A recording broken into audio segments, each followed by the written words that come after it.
great or small, we all leave an impact wherever we go. How we choose to interact with others in the world we share together has this effect moment by moment. This was the opening from an online essay written by a national park ranger at Carlsbad Caverns National Park in New Mexico. The full essay, published in September of last year, quickly went viral for its vivid and surprising description of a seemingly innocuous instance of carelessness that had occurred a few days before. During a routine inspection of the Big Room, one of the largest chambers in the limestone cave system that the national park is best known for, a park ranger made a discovery that had begun to completely upend the fragile ecosystem on the cave floor.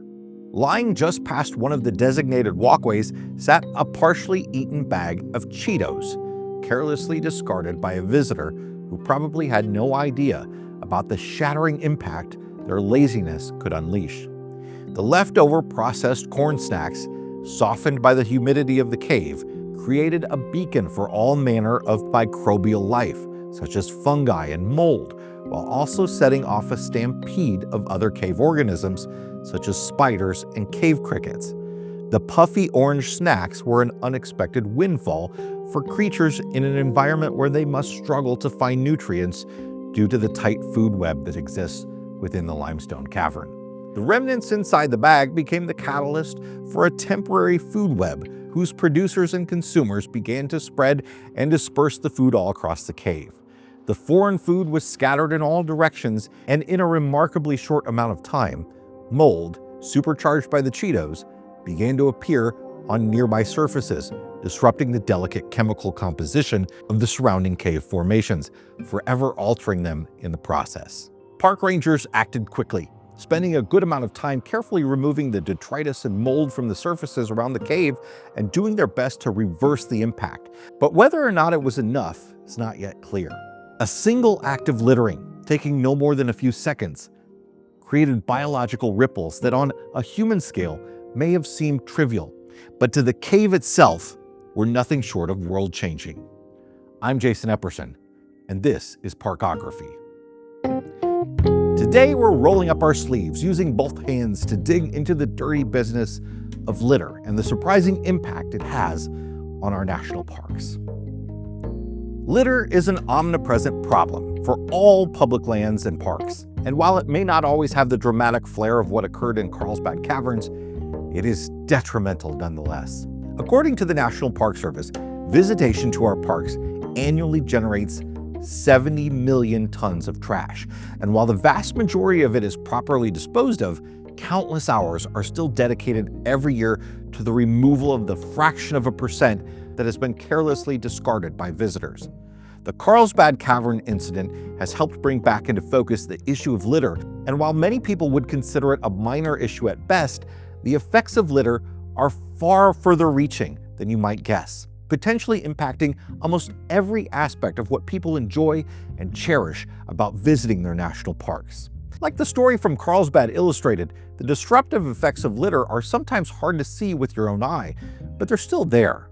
Microplastics that come from food packing or the millions of single-use water bottles used by guests are sometimes mistaken for food by birds or marine life. Garbage can also disrupt the habitats and natural food sources of larger animals who are drawn to or repelled by the smell, while also impacting the health of soil and water, altering ecosystems in ways you might not even see. Cigarette butts, for example, contain toxins that, once leached into the soil, alter its chemical composition and make it inhospitable to iconic forms of plant life, such as the mangroves of the Everglades or the redwoods of Northern California's coast. And these issues aren't limited to inorganic materials like cardboard and plastics. A park ranger from New River Gorge shared that the majority of guests who need reminders about properly disposing of garbage are throwing out organic waste, like food scraps, apple cores, or the leftover crust from their sandwiches. And when confronted, they point out that organic waste decomposes naturally, so why does it matter?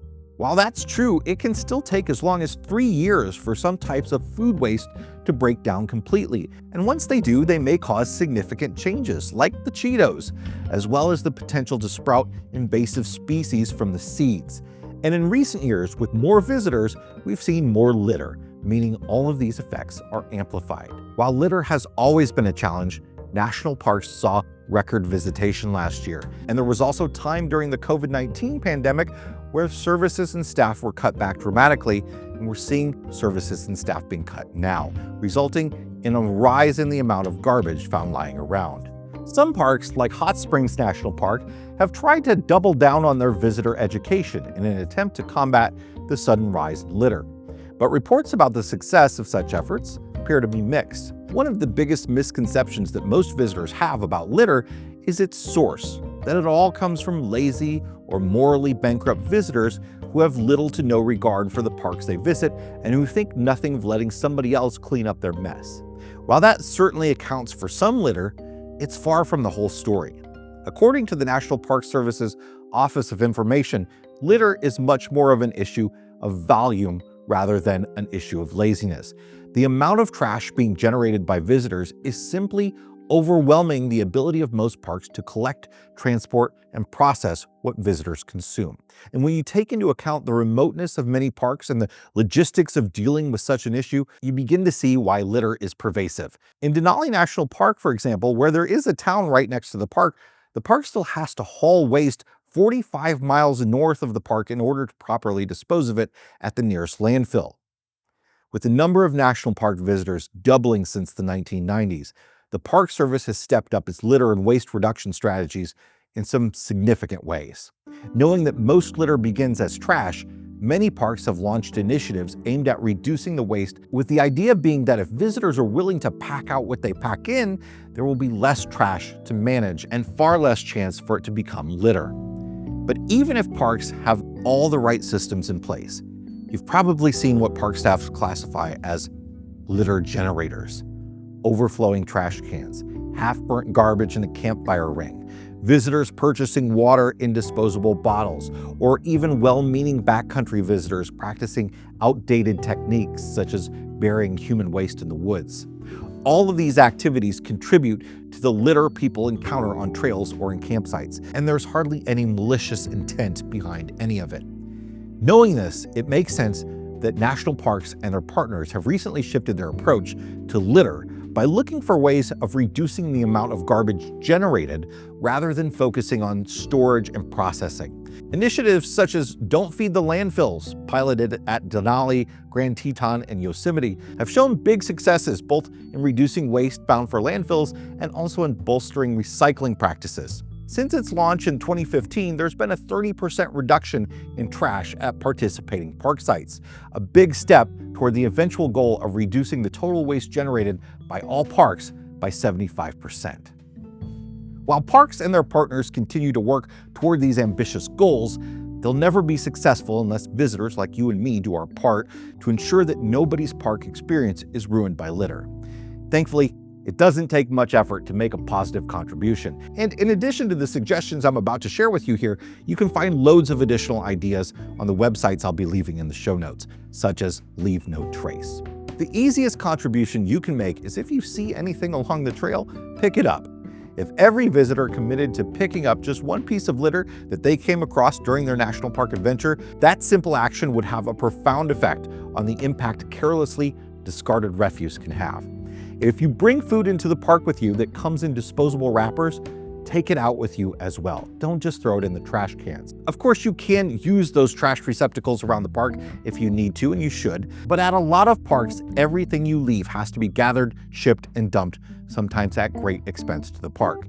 Taking it with you reduces the amount, not just in time and man hours, but money that is spent that could go to other essential services. It also drastically reduces the chances that your garbage will end up as litter due to something like a can overflowing.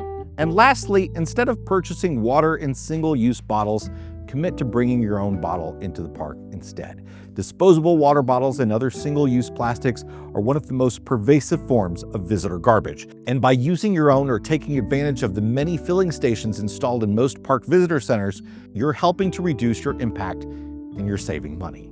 While all these actions might seem insignificant or even hokey, nothing could be further from the truth. If the person who dropped the Cheetos in Carlsbad Caverns had followed these rules, or if any other visitor had picked up the bag as part of their commitment to gathering the rubbish of others, then none of the adverse effects would have occurred. Remember, great or small, we all leave an impact wherever we go.